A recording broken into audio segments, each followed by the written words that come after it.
sebagai bentuk dukungan pada channel ini, jangan lupa subscribe dan aktifkan loncengnya supaya kalian selalu update tentang bisnis kami terbaru. Selamat pagi. Ya pagi Mas, ini dengan Mas Isdianto. Mas Isdianto. Mas Isdianto ini alamat yang mau diceritain di daerah mana, Mas? Di daerah luar Pulau Jawa Mas, di daerah Luar Lampung, Pulau. Mas. Oh, di Lampung. Oke, silakan. Gimana, Ya, Mas? Ceritanya seperti apa? Silakan. Jadi begini Mas, orang tua saya itu kan buka usaha Mas, buka usahanya itu ayam potong itu Mas. Ya, orang tua saya itu bikin kandang itu panjangnya itu 100 meter, terus lebarnya itu 25 meter. Ini kandang apa, Mas? Kandang ayam Mas. Kandang ayam. Ayam itu Mas, ayam potong itu Mas. Ayam, yang ya. biasa. Ayam potong ya. Ya, ya di sana itu kan di peraturan di desa saya itu boleh membuat kandang ayam yang seukurannya seperti tapi harus jauh dari pemukiman warga. Itu syarat utamanya. Ya masalah utama soalnya kotoran ayam itu kalau 1 kilo dari perkampungan itu masuk bau Mas, sampai aromanya ke perkampungan. Jadi jaraknya dari rumah itu 3 kilo lebih lah, sehingga di sana itu dibuat rumah khusus biar ada yang nunggu gitu. Jadi pekerja di sana yang kerjanya cuma ya ngurusin ayam itu, nunggu ayam. Ya itu kan sudah kandang sudah jadi. Ya malam paginya itu kan sudah koneksi sama pihak pekerja yang nyetok itu bibit. Nah buat uji coba itu diisi 6.000 ayam. Nah tapi malamnya itu kandang itu kayak ada yang ngimpuk gitu loh Mas. Ada yang apa? Kayak ada yang lempar batu. Oh, lempar batu ya. Ya jadi bunyi keras itu Mas, bingung gitu Mas. Anunya dicek sama salah satu pekerja di paling pojok kandang, yang paling pojok yang jauh dari jalan itu ada pocongannya Mas. Ada pocongnya. Iya Mas, ada pocong itu bener-bener orang 3 yang nunggu kandang itu lihat. Itu pocong keluar sewaktu lemparan batu itu selesai atau gimana? Ya kan orang yang tunggu itu kan di rumah sendiri tuh Mas. Jaraknya itu sekitaran 4 meteran dari kandang. Ya itu kan yang di rumahnya itu kan ibarat 50 meter, yang 1 meter di depan. Ya penampakannya itu di 50 meter paling ujung sana. Ya jadi kan ada interval jarak jalan menuju ke kandang. Jadi mereka menaik ke kandang itu sudah ada pocongannya di sana. Kejadian Jadi, gitu sering nggak, Mas? Nah itu sama Mas. Terus paginya itu diisi 6.000 ayam, ya 4.000 itu mati semua Mas. Matinya tahu nggak penyebabnya kenapa gitu? Mati. Tahu Mas, padahal kata pekerjanya ya sudah dikasih vaksin, ya layaknya sudah diurus itu Mas. Tapi tiba-tiba ya dari 6.000 itu 4.000 mati semua.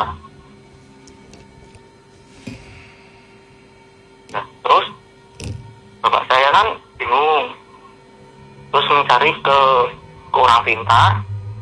Katanya memang ada yang tidak suka sama bapak saya yang buat kandang. Jadi dia itu kayak ngirim ya semacam pocong itu memang untuk mengganggu biar ayamnya itu pada mati gitu loh Mas. Yuk, Mas, Iya. Mas ini Yang mati berapa? 4.000 Mas, 4.000 ekor Mas. 4.000 ekor dari jumlah total ayam 6.000. 6.000. Cukup banyak ya. Banyak Mas, makanya pada logikanya itu sehari itu paling banyak mati 10, 5 itu sudah termasuk banyak. Yaitu 1 hari padahal diisi paginya lagi sudah mati 4.000. Matinya 4.000 itu bersamaan atau Ya bersamaan Mas, paginya itu kan mereka kan habis lihat pocong itu tuh Mas, bertiga itu kan takut, masih umuran SMA-an semua yang tunggu, langsung lari masuk ke rumah, udah nggak berani keluar lagi. Lah paginya ngecek ayamnya itu mati 4.000. Tapi sudah diperiksa gitu, apakah ada indikasi mungkin karena sakit atau apa ayamnya? Ya kurang tahu mas. Biasanya kalau sakit itu ya jarang berbarengan gitu loh mas. Biasanya interval 10, terus besok mati lagi 10, apa 20 lah itu kayak biasanya kalau seperti itu sakit. Tapi jarang sekali mati itu berbarengan gitu. Memang katanya orang tua yang dicari bapak saya memang itu di pocong tadi di kiri memang sengaja untuk merusak kandang itu mas. Ada nggak kejadian yang serupa di tempat yang lain gitu? Sama seperti yang dialami sama kandang di tempat? Kalau yang lain itu nggak ada mas, tapi kalau sejenis pembuat yang punya kandang kayak bapak saya itu ada sekitar 4 orang mas. 4 orang? Ya, umumnya tempat mereka itu ya sehari 10, 5, 3, kadang-kadang nggak ada yang mati. Ya belum ada yang ngalamin sampai mati itu sebanyak itu gitu mas. Belum ada yang sebanyak itu, tapi ada ya, tetangga yang ngalamin juga kasus yang serupa. Ya, kalau masih di bawah angka 20 itu masih dianggap wajar mas. Sama kan itu kan banyak bibit, biasanya kan ada yang cacat, tapi kalau yang sekali nyampe ratusan ribuan itu baru di baru di tempat ayah ya? Baru di daerah tempat saya itu baru bapak saya. Oke. Nah setelah kejadian itu yang dilakukan ada? Ya, orang tua saya kan mencari orang pintar. Nah dia tadi bilang seperti itu, katanya ada emang yang sengaja nggak suka bapak saya usaha seperti itu. Dan terus istilahnya tuh dipageri gitu loh mas, dikasih benteng gitu mas biar nggak kejadian lagi. Karena itu sama orang tuanya itu ditanemin kayak keris gitu mas. Kayak iya bener, jadi keris itu saya lihat ukurannya itu paling sejengkal lah. Kecil ya? Karena iya kecil, terus dibungkus kain putih sama dikasih nggak tahu minyak apa gitu mas. Terus dikubur di bawah kandang itu. Di tengah-tengah? Atau di pinggir kanan kiri? Enggak mas, cuma di depan pintu masuk kandang. Depan pintu masuk kandang. Kandangnya itu tinggi mas. Oke. Sekitaran 2,5 meter dari tanah. Nah setelah kejadian, setelah ditanamin ada perbedaan nggak? Ada mas, nggak ada yang mati sama sekali mas. Sampai itu kan panennya kan setiap 30 sampai 40 hari. Itu kan sekitaran bulan 2 bapak saya. Sekitaran 6 bulan 7 bulan lah mas, usahanya itu kan mulai jalan. Itu udah lancar, yang di kandang udah aman. Ya anehnya itu yang di rumah mas, malah mas. Di rumah itu kejadiannya hampir sama mas. Kayak ada yang ngelempar itu tapi di tembok. Suaranya hampir sama kayak yang di yang di kandang. Jadi kayak biar gitu lagi. Tapi kan anggapnya bapak saya kan paling alah apalah gitu, enggak mengacu sampai ke sana, wong kandangnya kan udah aman, pikir bapak saya. Loh mas Juni? Ya saya masih dengerin. Terus setelah kejadian ada ngelempar batu, ada hal-hal yang aneh gitu yang terjadi di rumah? Mas, di rumah ada hal aneh mas. Apa aja itu mas? Di rumah itu kan ada bapak, ibu, terus adik saya 2. Jadi ada 4 orang. Nah, adik saya itu yang satu kecil masih kelas 2 SD, yang satu itu SMA kelas 3, cewek. Ya kejadian pertama itu kan adik saya kan tidur di kamar gitu loh mas. Nah depan dia tidur itu kan lemari. Nah lemari itu kan kaca semua mas. Jadi adik saya tidur itu kelihatan di kaca itu. Terus ibu saya kan mau bangunin jam berapa ya, malam kok katanya mau bangunin, dibuka itu bayangan yang di kaca itu ngeliatin adik saya mas. Seperti apa bayangannya? Ya adik saya itu. Jadi adik saya itu kan posisinya tidur membelakangi cermin. Oh jadi Ya, Mas. membo gitu ya, menyerupai adik Ya, ya. Jadi yang di cermin itu duduk menyerupai adik saya, terus ngeliatin adik saya, Yang ngelihat itu kamu? ibu, Hmm? ibu saya yang lihat Mas. Oh ibu, yang lihat ibu. Oh, Yang terus spontan apa yang dilakukan sama ibu waktu kejadian itu? langsung pintunya ditutup gitu Mas, agak kenceng gitu Mas tutupnya Mas. Aku kan kaget, tutup gitu, terus dicerita sama bapak bangun lihat ke sana nggak ada apa-apa. Oh jadi waktu itu ibu langsung keluar nutup itu kenceng gitu. Belum sampai masuk Mas, baru buka pintu itu kan, terus ngeliat adik saya kok adik saya tidur membelakangi cermin, kok di cermin itu duduk ngeliatin adik saya yang tidur. Tapi yang benar adalah adik posisinya dalam keadaan tidur ya. Ya jadi ibu saya tuh ngeliat adik saya di ranjang tidur menghadap ke tembok membelakangi cermin. Harusnya kan yang kelihatan di cermin itu kan punggungnya adik saya. Harusnya yang kelihatan lah, itu yang kelihatan di cermin adik saya duduk sambil ngeliatin yang tidur. Yang di cermin nggak ngeliatin ibu saya. Yang ngeliatin malah yang Yang di cermin. Jadi Yang- di cermin itu ngelihat adik saya yang tidur. waktu ibu sempat buka pintu kamar itu yang duduk di duduk ya. Ya duduk Mas. Yang duduk itu ngelihat ibu nggak posisinya? Nggak. Nggak ya. Semacam dia emang nggak peduli tapi dia posisi ngelihat. Dia pas kata ibu itu pandangannya yang di cermin itu fokus ke adik saya. Terus ibu tutup, lapor ke bapak. Lihat bapak masuk ke sana, dilihat itu nggak ada apa-apa. Ya biasa aja, adik saya juga tidur, dia dibangunin juga nggak apa-apa. Katanya juga nggak mimpi apa-apa, nggak apa-apa, tidurnya nyenyak katanya. Nggak mimpi apa-apa malah nggak ya? Nggak Mas, nggak ngerasa apa-apa Mas, ya kayak orang tidur biasa. Terus adik saya sama ibu disuruh pindah tidur sama ibu. Bapak tidur di luar, di kamar, di tempat keluarga itu, tempat nonton TV. Terus hari selanjutnya, kan di tempat saya kan ada yang namanya ronda Mas. Ronda itu keliling tiap rumah gitu loh Mas. Ya. Ngambil beras. Jimpitan ya. Jadi, ya jimpitan. Jimpitan itu kalau lah itu ada 2 orang yang lewat di depan rumah saya itu ngelihat, katanya itu di atas rumah itu ada kepala tapi nggak ada badannya itu loh. Gimana ya? Katanya itu kepala tapi ya nggak ada badannya, cuma ada kayak nggak jelas itu sih, hitam gitu Mas. Melayang? Iya melayang di atas genteng Mas, di atas rumah katanya. Rumah siapa waktu itu Mas? Rumah yang dimaksud rumah siapa Mas? Rumah saya Mas. Jadi orang ronda itu mau jimpitan ngambil beras. Nah, lihat ke atas rumah itu ada yang muter-muter itu tadi. Masya Allah.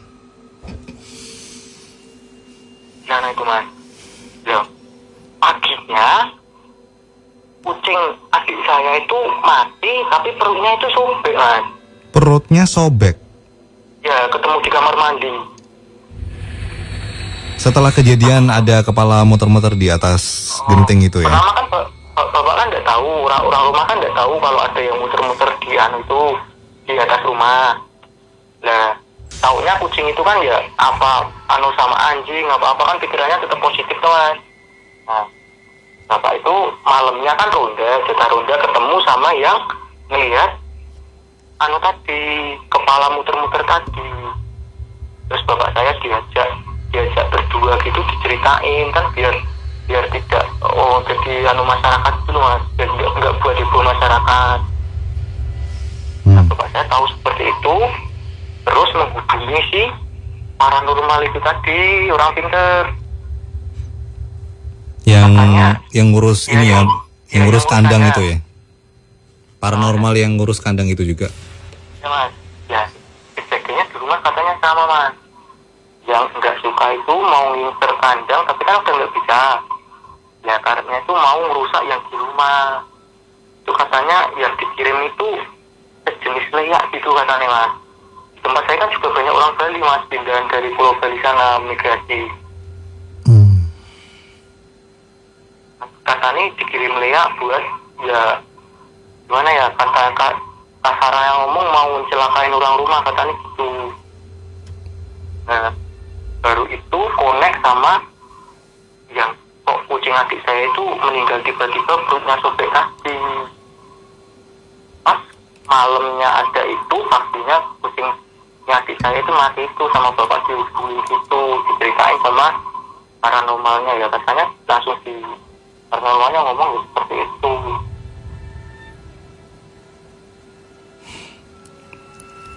Itu kejadian udah lama mas?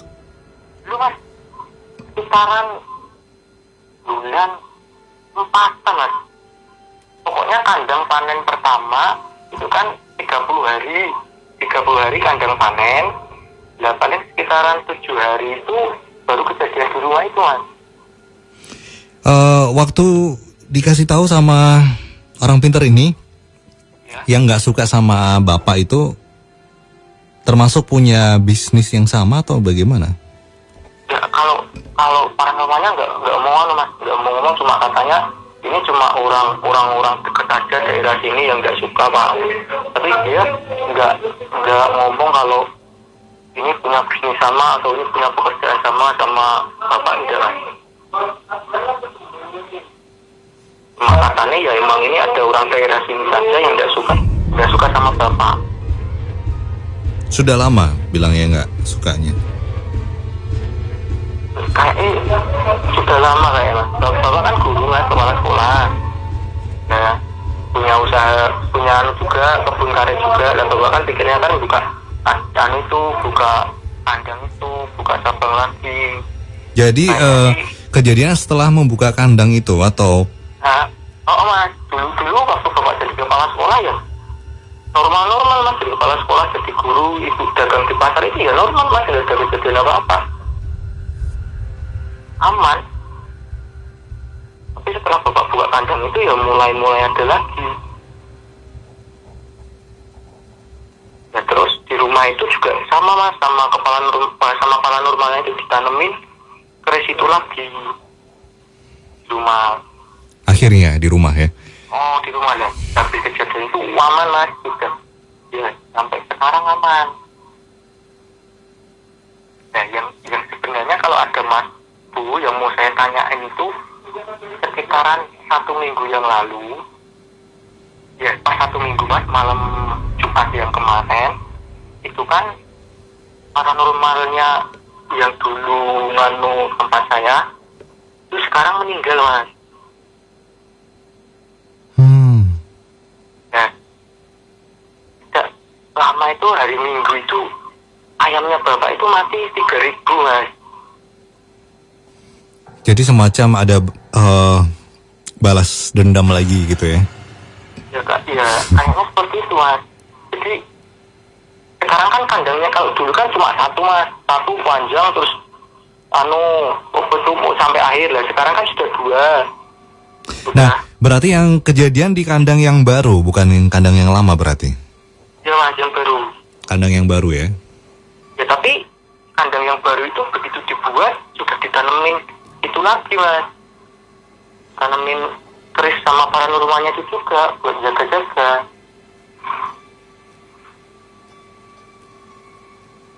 Nah tidak lama itu mati 3.000 itu ayamnya setelah di paranormal yang masa dulu itu meninggal.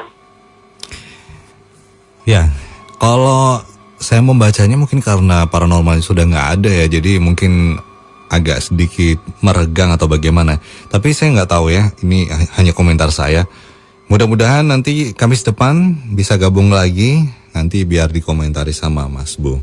Kejadiannya dari awalnya, Mas Isdianto.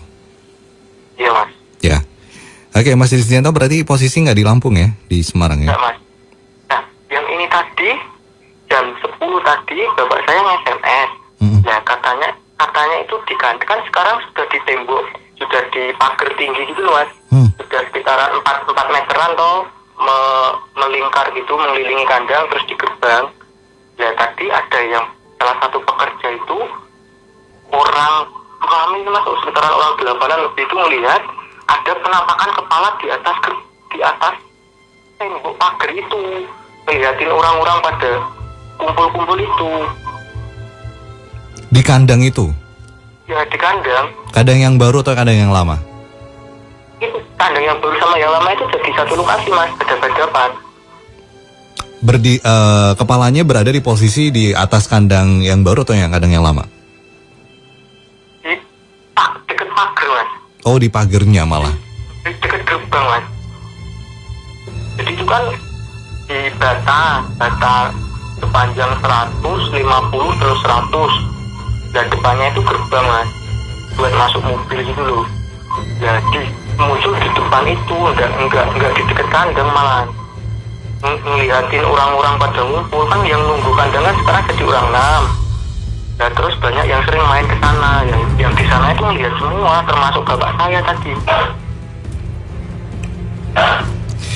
Ya mudah-mudahan nggak ada apa-apa ya, karena posisi kita nggak bisa terlalu banyak komentar ya, karena Mas Bu kebenaran juga nggak ada di tempat.